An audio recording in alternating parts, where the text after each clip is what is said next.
speech.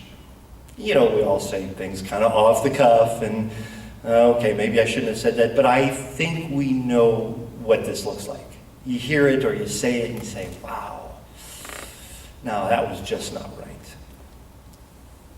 We do it, but hopefully the increasing infrequency of doing these things will reflect the spiritual growth that God is accomplishing in us.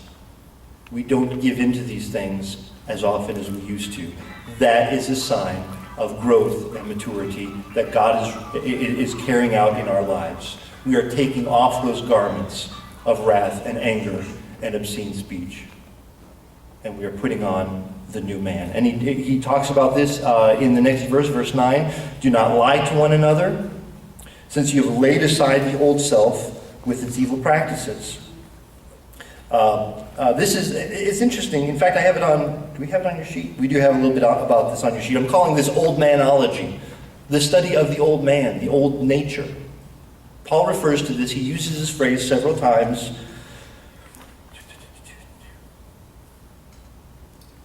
Yeah, we do have it on number 3 under take off. He refers to this former sin nature as the old man. He mentions it in Romans 6 and in Ephesians 4. And just to back up and kind of give you some theological context here, Paul does not believe, as apparently do some of the false teachers in the Colossian environment, he does not believe that the spirit needs to be released from the evil flesh.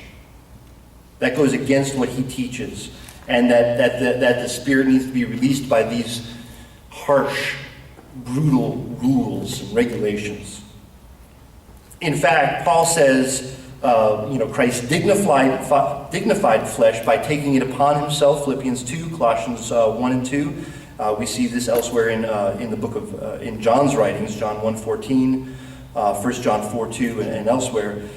In fact, you might want to jot down 2 John 1:7. It's a short little letter, 2 John 1:7, and he says this, listen, if anybody comes to you and says that Christ did not come in the flesh, they are not one of us. If they say flesh is evil, Christ certainly couldn't have come in the flesh, he's not really a person like we are, he says, send those people away, pack them up, and send them out. They are not among us. We believe that Christ is as fully man as any of us is.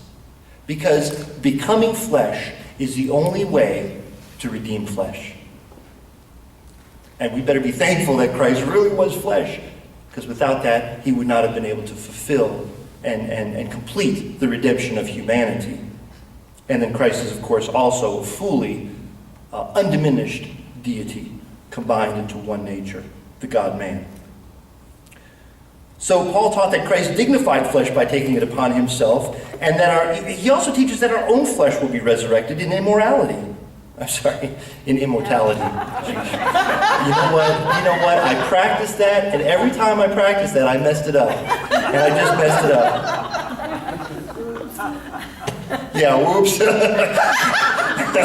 Yeah, it's a big oops. 1 Corinthians 15, 53, 54, where he says, the mortality of our nature will be exchanged for immortality. The corruptible will be turned into incorruption. Our bodies are flesh. And that's how we will be for all eternity. Just as Christ will continue to have his human nature for all of eternity. Where apparently there will be scars in his hands to remind him of the redemption that he wrought for us. So Paul refers to, in verse 9, to the former sin nature, the old man, and asserts that believers should no longer live according to the former sin nature, nor walk according to its demands and dictates. So I want you to look at this in the verse. We're in verse 9. Since you've laid aside the old self. Okay, this is a reference to the old nature, the former nature, the sin nature. You've laid these things aside. You are no longer identified by the old nature because now you have the new nature of Christ. But notice what it says after that. It's fascinating. You've laid aside, in verse 9, the old self with its evil practices. The word there in the Greek for practice is the word praxesin.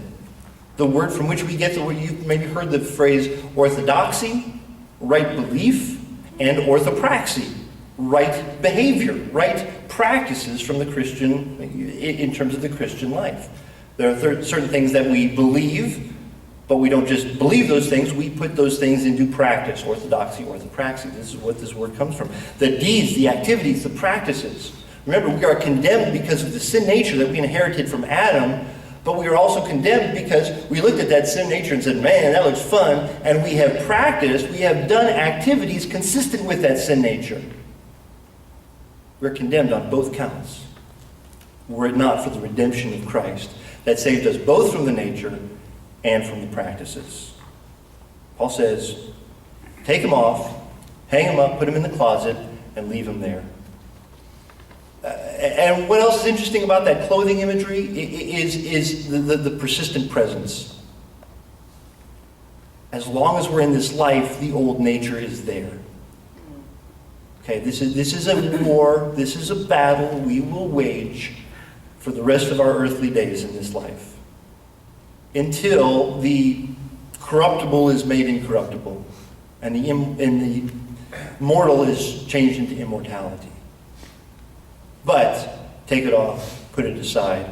Do not give it any sway, do not give it any power, do not allow it to have influence over your life. Verse 10, then he calls on the opposite. And this is a very important principle. When Paul talks about putting something aside, he talks about putting something else on to replace it. In verse 9, he says, do not lie to one another, since you've laid aside the old self with its evil practices. Verse 10 says, and you put and have put on the new self, which is being renewed to a true knowledge according to the image of the one who created him. So Paul calls for the opposite, namely putting on a virtue related with the newness that we have in life. And he talks about you have a new self that is being renewed. And that's interesting, because we're in process. In terms of our death and resurrection, part of that has happened in Christ. That was like what F.F. Bruce talked about. That's one aspect of it. That's one plane. But in the other plane, we are fighting this battle, the new life and the old nature. And he says, take out those garments of the new nature, be characterized by those kind of clothes, not by the old ones. We put on the virtues related with the newness of life. The new nature is being renewed into a true knowledge. Paul uses this word, and again, he's poking at the false teachers. He's kind of teasing them a little bit. Because the word there is epignosis, the true nature. Now, we've seen the word gnosis, from which we get the word Gnostic, and we've talked about Gnostic. Now, there's some secret knowledge that Christ passed on to his believers, and you're not going to be complete in your Christian experience until you know the secret knowledge. Paul says, rubbish. The mysteries of Christianity have been revealed in Christ, and you know what? In Christ, everyone can have not just the gnosis, but the epignosis, the upon, the above, the beyond kind of knowledge, a true understanding of our faith in Christ.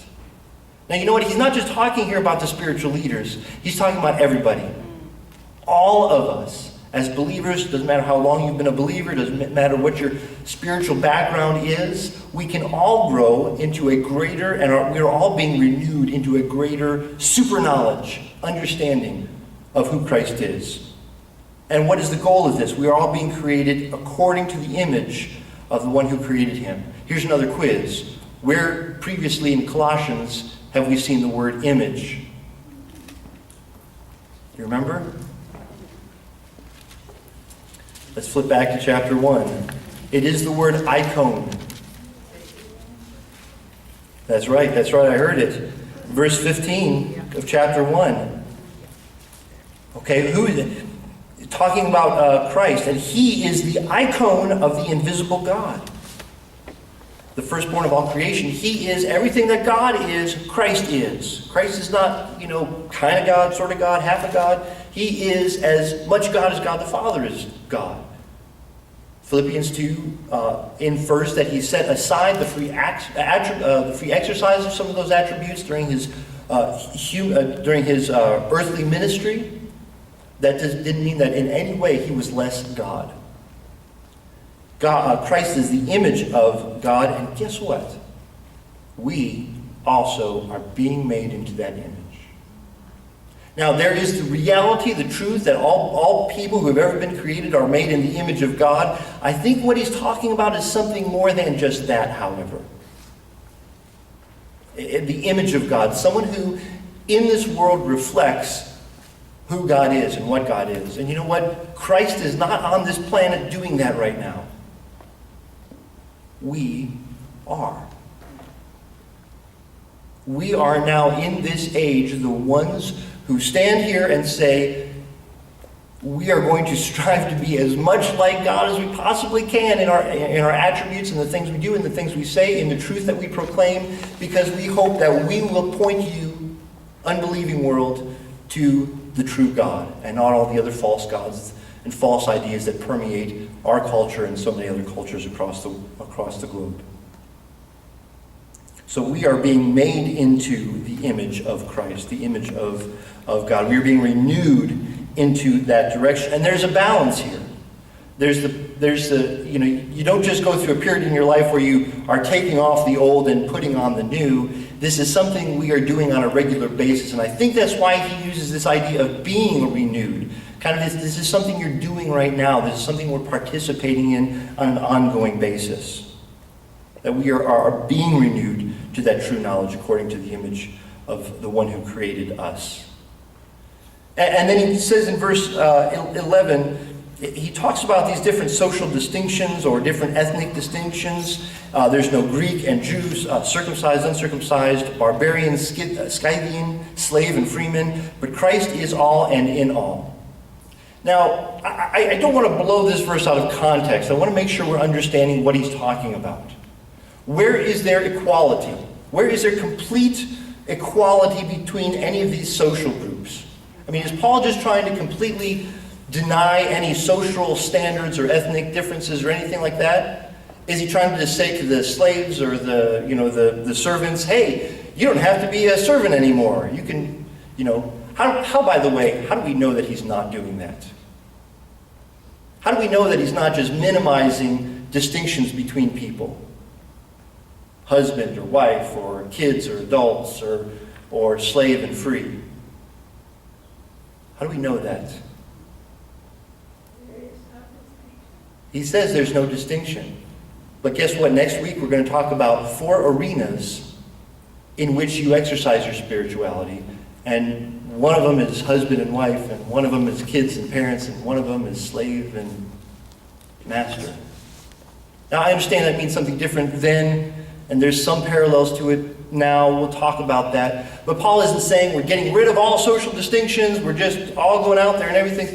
He's saying in Christ, there are no hierarchies where I'm like this and I'm better than you, or you're better than me because you're this race or this kind of person, because you're a Jew or because you're a Scythian, who I don't really even know what that is exactly. But I think we get the point.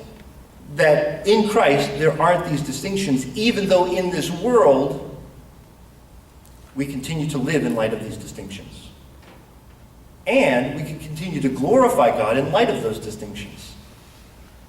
He's going to tell slaves, listen, or servants, and we'll make a little bit of a parallel to modern employees, employers, but he's going to say, listen, you do have an obligation to the person you are working for, but that's completely transformed and redeemed because of your in Christ relationship. He doesn't just do away with the whole relationship. Okay, we'll get to that. I'm getting ahead of myself a little bit.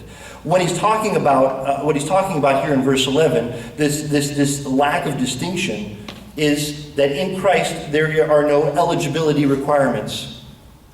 There's no, well, you've got to have a certain economic level and then you can become a Christian who is being renewed into the image of Christ. When it comes to being renewed in the image of Christ, there are no boundaries, there are no prerequisites, there's not a form you need to fill out. Gender is not an issue. In the ancient world, that's hard to get their minds around. That was a big deal. Gender was a big deal in the Old Testament.